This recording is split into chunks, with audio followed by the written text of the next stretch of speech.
qualifiers. And in Europe, drama at the big with Cole Palmer scoring twice in a minute to give Chelsea a late winner over Manchester United in a 7-goal thriller. Good morning and welcome to another exciting edition of Sports Trip. I am Olujimi Dare-Ogun saying welcome to the show.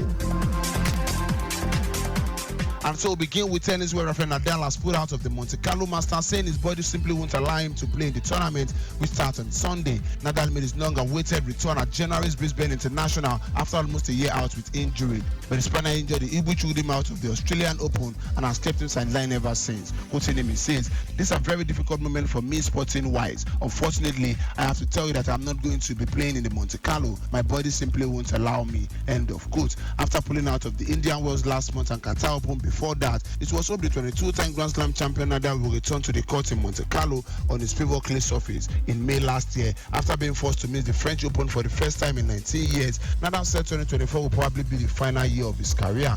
Missing the start of the clay court season is the latest setback to his hopes of forcing a 15th French Open title, with a major beginning on 20th of May. Still in tennis, Saudi Arabia will use the WTA finals for the next 3 years and will offer a record prize money of $15.25 million. The event, featuring the top 8 singles players and doubles team of the year, will be the highest profile tennis tournament held in the country. WTA came close to staging the 2023 finals in Saudi before going to Cancun in Mexico. This year's finals will take place from 2nd to 9th of November in Riyadh. The next Gen ATP finals, which features the best men under 21, was held in Saudi Arabia last year. Saudi Arabia has been accused of using the event to sportswash its reputation amid the accusation of violating human rights and restricting women's life and freedom of speech. But the WTA chief executive Steve Simon says that by choosing Riyadh, women's tennis is supporting significant change being made within the region. Prize money will rise to $15.5 million in 2025 and 2026, a significant increase of $9 million prize fund offered at last year's heavily criticized finals. Now to Formula 1, 4-time world champion Sebastian Vettel says he's thinking about coming out of retirement, but it is still not number one priority.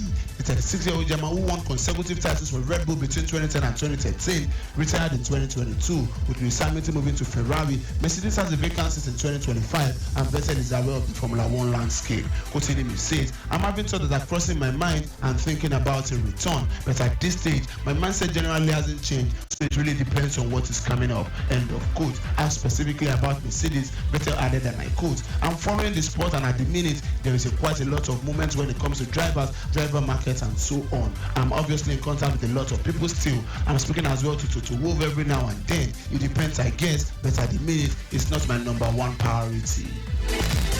Meanwhile, this weekend is the Japanese Grand Prix, and after crashing out of the Australian Grand Prix, Max Verstappen has taken the first practice section in Suzuka and stand a chance of going ahead to finish on the pole.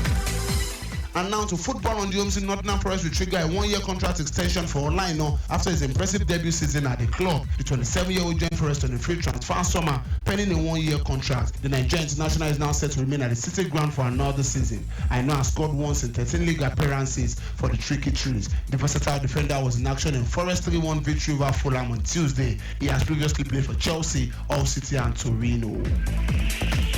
Moving on, Super Falcons goalkeeper Stanley Nwabali Askibidi is yet to receive any offer from other clubs since the 2023 African Cup of Nations in Cote d'Ivoire. Nwabali has been linked with a move away from South African club Chippa United, Skybet Championship club Queen's Park Rangers, and Saudi Arabia professional football outfit Al Ettifaq were reportedly interested in the goalie. Belgian Pro League side Union Saint-Gilloise and Kansas Chiefs have also been linked with the shotstopper in the past. The 23-year-old, however, revealed that no club has approached its representatives over a transfer. Quoting him, he says, "You see, to be honest, I've never seen anything on the table since the AFCON. Maybe those clubs might have spoken to my team or my manager, but at this point, we can't do anything. And they can't approach me because it will be unprofessional. They must go to my club or my manager. So I don't know if there is something on the table maybe waiting for towards summer or transfer window. You know most clubs always do this. When they show interest, you are opening the way to some other clubs. So some people always keep it a secret, and when they get you once. For now, I know nothing." End of quote. Nwabali played a key role in Nigeria's second place finish at the AFCON 2023 in Cote d'Ivoire.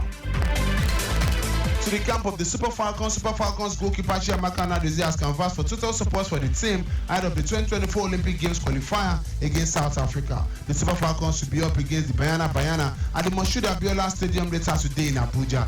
The first leg of the final round qualifier will kick off by 5 p.m. Nigerian time. Nnadozie stated that having a large number of fans at the stadium will boost the morale of the team. Quoting him, he says, "We want our people to come to the stadium and support us. The Super Falcons do not fear any team. With their support, we will play with total confidence and overcome." End of quote. Meanwhile, BFC forward Cesar Toshaula alongside Esther Okonkwo, not forgetting Chiwendu Zoon, all team up with the rest of the team yesterday morning to increase the total number of players in camp to 21.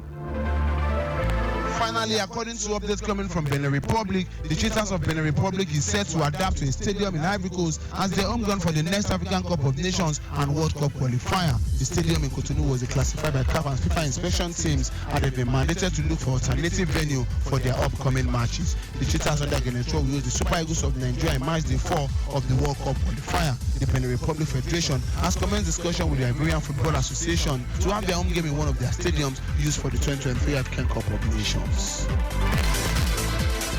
And now to football in Joko. Palmer scored twice deep into stoppage time to complete his hat-trick and then Chelsea remarkable win against Manchester United despite having previously given up a 2-goal lead. The latest winner scored in Premier League history, timed at 100 minutes 39 seconds, stunned Manchester United, who led through 9 minutes of injury time and sent Stamford Bridge into Daily Rom. This is going to break for Conor Gallagher! Chelsea lead! Conor Gallagher makes it Chelsea 1, Manchester United 0 in no time at all. Owen Anthony makes the challenge. Penalty. Easy as you like. Pressure, what pressure? He doesn't feel it. Caicedo's giving it straight to Garnacho. Real chance for United here. And Garnacho scored. Cross toward Hoyland. On behind him to head in for 2-2 is Bruno Fernandes. Getting some joy, Garnacho in the middle. That's who it's aimed at. It's Garnacho's header. It's 3-2 United. They've come from 2-0 down. Away from Dallo. Oh, has he brought him down there, Madueke? He has. It's a penalty. Right at the end. More late drama. 3-3. Nerveless. Sent the goalkeeper the wrong way. Taken quickly. Palmer driving it. It's in. It's in for 4-3. It's absolutely unbelievable! Cole Palmer's won the game in the 101st minute! While the defeat further reduces the chances of Manchester United qualifying for Champions League, Liverpool on the other hand went back to the summit of the table following a 3-1 victory over Sheffield United.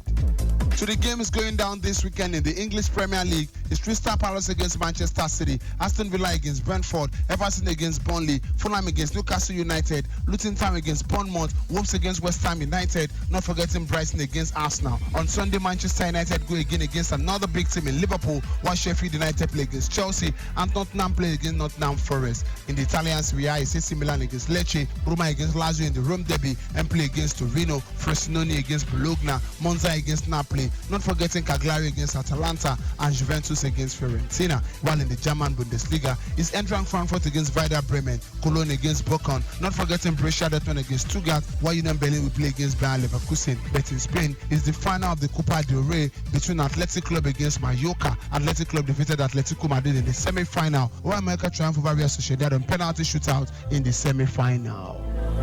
This is where we call it a wrap on today's edition of Sports Trip. Keep listening to us on Lagos Traffic Radio 96.1. I am Olujimi Dare-Ogun saying stay sporty, stay healthy.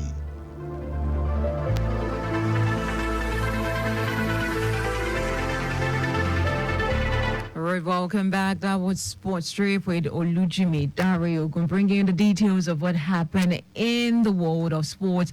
Of course, you want to join him again next week for another exciting details of the event happening in the world of sports. Still Lagos Traffic Radio 9 to 6.